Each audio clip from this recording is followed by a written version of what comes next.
जोहार दोस्तों, स्वागत है आप सभी का आज के वीडियो में। और आज के वीडियो में मैं FL स्टूडियो जो एप्लीकेशन है, ये आप देख रहे हैं, ये FL स्टूडियो एप्लीकेशन के ऊपर में ही हम पियानो प्ले करने का प्रयास करते हैं।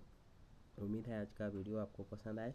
चैनल पर पहली बार आए होंगे तो चैनल को सब्सक्राइब कर दीजिएगा और बेल आइकन को ऑल पे सेट कर दीजिएगा, जिससे हमारा वीडियो जब भी पब्लिश हो वीडियो का नोटिफिकेशन आपको मिलता रहे। तो चलिए शुरू करते हैं।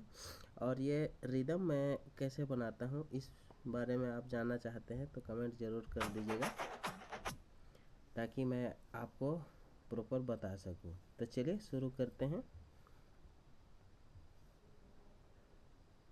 और वैसे अभी तो चूज़ नहीं किए हैं कौन सा गाना बजाएंगे, लेकिन जो भी गाना है देखते हैं।